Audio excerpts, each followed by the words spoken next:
Hello बच्चों, जय हिंद, वंदे मातरम। ये हमारा वो सीरीज है जो सीधा और सीधा परीक्षा के खोपड़े में छेद करने वाला है। ज़रूर इसको देखें, क्वेश्चन समझें और अपने कॉपी से या इसी इसको नोट करके पढ़ाई करें। परीक्षा में हमेशा यही क्वेश्चन आएंगे, हमेशा आता हुआ है, तो उसी को मद्देनजर में ध्यान रख के हमने इस डायरी को तैयार किया है। तो जो बच्चा पहली बार हो, चैनल को सब्सक्राइब करें, वीडियो को लाइक करें, दोस्तों को शेयर करें और पढ़ाई में जुट जाए, नोट्स बना ले। परीक्षा में ये आने वाले 100% बहुत इंपॉर्टेंट क्वेश्चन है, सब हमेशा आते हैं। चलिए, आज का टॉपिक नंबर 1 है आपका हिमांक में अनुमान। ठीक है, मतलब जो हिमांक होता है फ्रीजिंग पॉइंट, उसमें क्या अनुमान होता है, चलिए देखते हैं। तो इसमें होता है बच्चों, किसी अवाष्पशील विद्युत अनवघट्य पदार्थ के किसी विलायक में घोलने पर इसके हिमांक में होने वाली कमी में अनुमान होता है। ठीक है, जो कमी होती है उस कमी को क्या बोलते हैं, अनुमान कहा जाता है। तो फार्मूला क्या हो देखिए, हिमांक में अनुमान डेल्टा टी एफ बराबर क्या होता है, विलायक का हिमांक माइनस विलयन का हिमांक होता है। ठीक है, पहला क्वेश्चन हो गया आपका। चलिए दूसरा टॉपिक समझेंगे।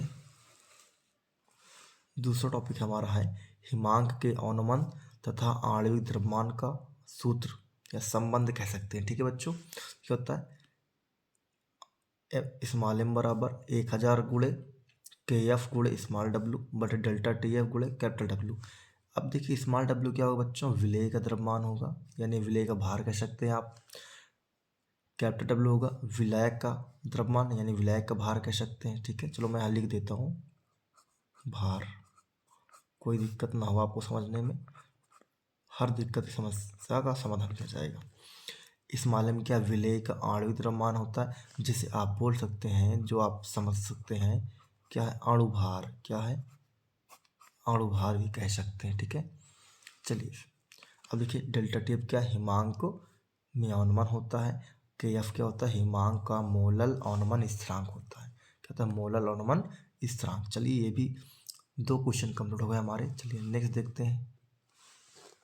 अगला टॉपिक है वाष्प दाब का अनुमान। क्या होगा, वाष्प दाब का अनुमान, जो प्रेशराइज्ड होता है उसका अनुमान क्या होगा। देखिए, किसी अवाष्पशील पदार्थ को किसी विलायक में घोलने पर विलायक का वाष्प दाब कम हो जाता है, जिसे वाष्प दाब का अनुमान कहते हैं। ठीक है, नोट में क्या लिखा गया देखिए, वाष्प दाब का अनुमान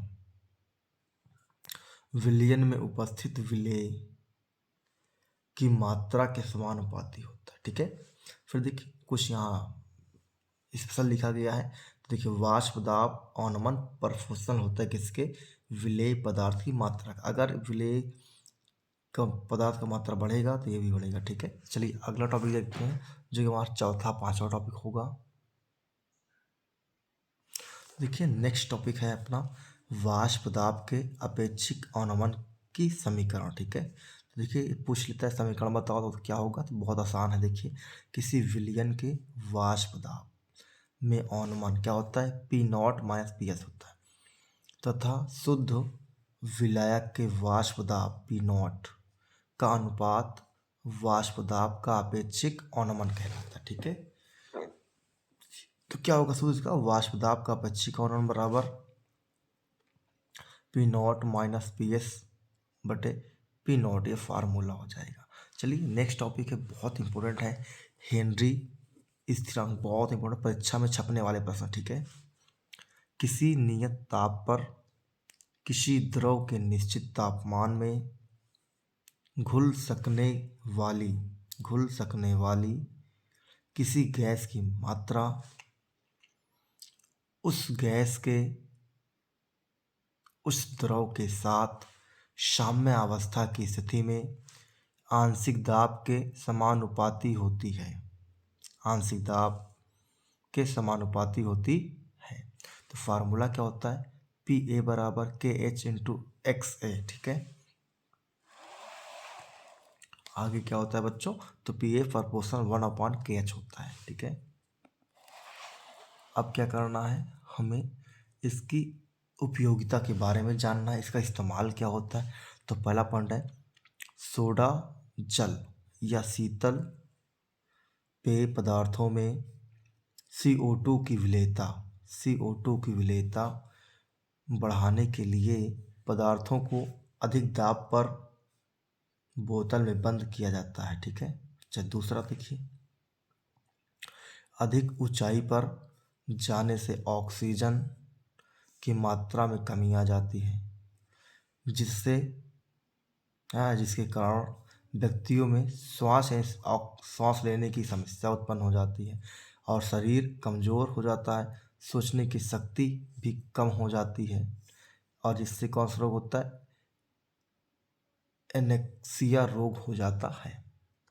चलिए अगले आगे देखेंगे। तीसरा है, गोताखोर हैं जो तैरने जाते समुद्र में या नदियों में हीलियम गैस कम ऑक्सीजन में मिलाकर ले जाते हैं और श्वास के लिए बेहतर होता है। चलिए अगला टॉपिक देखते हैं, कौन सा टॉपिक है। चलिए नेक्स्ट टॉपिक बच्चों बहुत इंपॉर्टेंट, परीक्षा में आ चुका है कई बार। नॉर्मलता एवं मोलरता में संबंध क्या होता है। देखिए नॉर्मलता का फार्मूला दें, W गुणे 1000 बटे E इंटू वी। अब देखिए N क्या होता है, नॉर्मलता होता है, और M क्या होता है, मोलरता होता है। स्मॉल W विलेय द्रव्यमान होता है। E क्या होता है, विलेय के तुल्यांकी भार होता है। M क्या होता है, स्मॉल आणविक द्रव्यमान होता है। V क्या होता है, विलयन का आयतन होता है। तो देखिए एक कैपिटल M बराबर यहाँ बताया गया क्या, मोलरता है, W गुणे 1000 स्मॉल m गुणे आयतन, ये हो जाएगा। ठीक है। अब देखिए इसमें संबंध जब करेंगे तो क्या होगा, N गुणे EW गुणे M इंटू M हो जाएगा। ठीक है। और EW क्या होता है, तुल्यांकी भार होता है, तो क्या होगा, N गुणे M बटे संयोजकता हो जाएगा, गुणे M गुणे M हो जाएगा, यानी अणुभार हो जाएगा। तो N क्या हो जाएगा, N बराबर M गुणे संयोजकता हो जाएगा। N बराबर क्या हो जाएगा, M गुणे संयोजकता, यानी इस M से और ये M क्या हो जाएगा, कैंसिल हो जाएगा। ठीक, तो आपका ये फार्मूला निकल के आ जाएगा। चलिए नेक्स्ट टॉपिक है आपका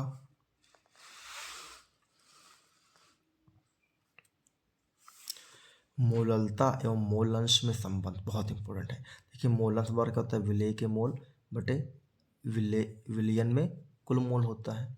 और यहाँ मोललता बार कहता है स्मॉल m बराबर, मोललता क्या है, स्मॉल m बराबर W गुणे 1000 और स्मॉल m क्या है, प्राणुभार गुणे W विलेय का भार हो जाएगा।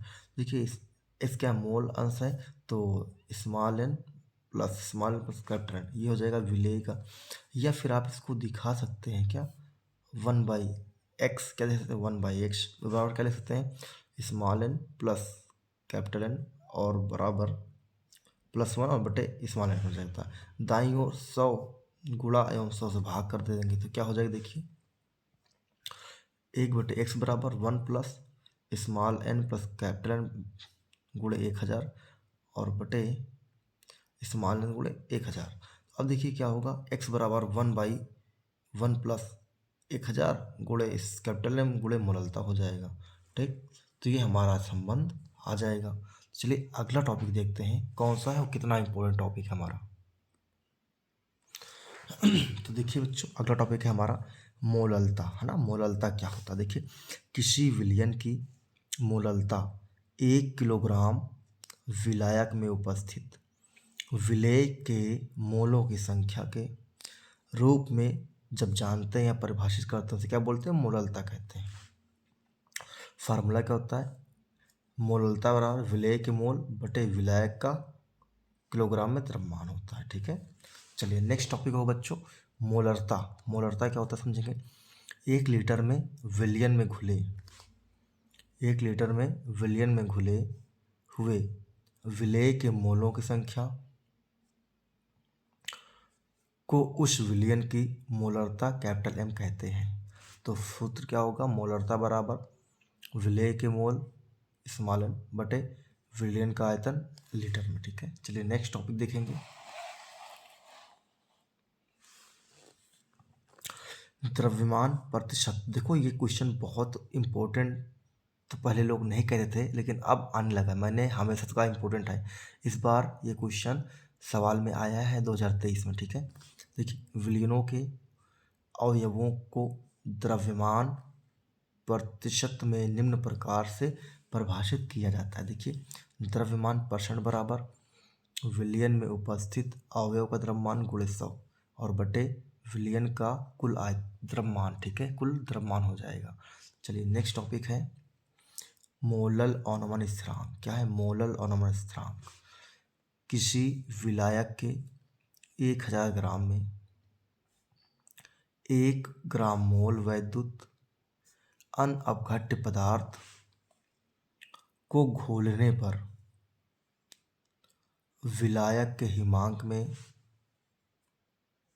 होने वाले अवनमन उसका किसी विलायक का मोलल अवनमन स्थिरांक कहते हैं। मोलल अवनमन स्थिरांक कहते हैं। तो क्या होता है फार्मूला? KF बराबर स्मॉल m गुणे डेल्टा TF और गुणे कैपिटल W और बटे 1000 गुणे स्मॉल w, ये होगा फार्मूला। चलिए अगला टॉपिक देखते हैं जो और हमारा इम्पोर्टेंट है। देखिए बच्चों, नेक्स्ट टॉपिक है अर्धपारगम झिल्ली क्या होता है, आइए समझते हैं। देखिए, अर्धपारगम झिल्ली एक प्राकृतिक अथवा कृत्रिम सतह है। एक प्राकृतिक एवं कृत्रिम सतह है जिसमें अतिसूक्ष्मदर्शी छिद्रों का जाल होता है। इन छिद्रों से जल जैसे विलायक के छोटे अणु तो पार जा सकते हैं, परंतु विलेय के अणु नहीं पार जा सकते, ठीक है। एग्जाम्पल कौन कौन से? चर्मपत्र, अंडे की झिल्ली, कापर फेरोसाइनाइड है, ठीक है, आदि। नेक्स्ट टॉपिक है आपको बच्चों परासरण दाब, ऑस्मोटिक प्रेशर, ठीक है। तो सोचिए इसमें क्या होता है, किसी विलयन पर लगने वाला वह कम से कम बाह्य दाब जो उस विलयन एवं उसके मध्य परासरण की क्रिया को रोक देता है, इसे परासरण दाब कहते हैं। एग्जाम्पल देखिए,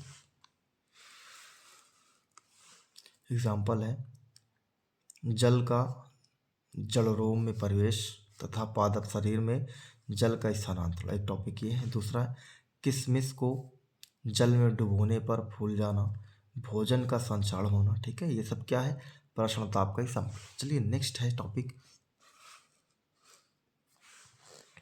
देखिए समपराशरी विलयन। समपराशरी विलयन ऐसे विलयन जिन्हें अर्ध पारगम झिल्ली द्वारा पृथक करने पर उसमें परासरण नहीं होता, उसे समपराशरी विलयन कहते हैं। नोट क्या लिखा गया, इन विलयनों का परासरण दाब समान होता है। किसके अनुसार भैया? वान हाफ के अनुसार फार्मूला निकलेगा PV बराबर PV डैश और P डैश V डैश, ठीक है। P बराबर P डैश होगा, V बराबर V डैश होगा। एक टॉपिक और बचता है, इसके बाद हम लोग नेक्स्ट वीडियो में करेंगे। तो देखिए बच्चों, एक टॉपिक और है समपराशरी विलयनों के लिए फार्मूला क्या होगा, तो N1/V1 N2/V2 होगा, ठीक है। और जो आपको दिख रहा है स्टाइकोमेट्रिक दोष और स्टाइकोमेट्रिक दोष के प्रकार, ये सब सिलेबस में कट चुका है तो नहीं आने वाला है, ठीक है। तो इसको मत लिखें और ना ही इसको समझें। तो मिलते हैं बच्चों नेक्स्ट वीडियो में। जय हिंद, वंदे मातरम।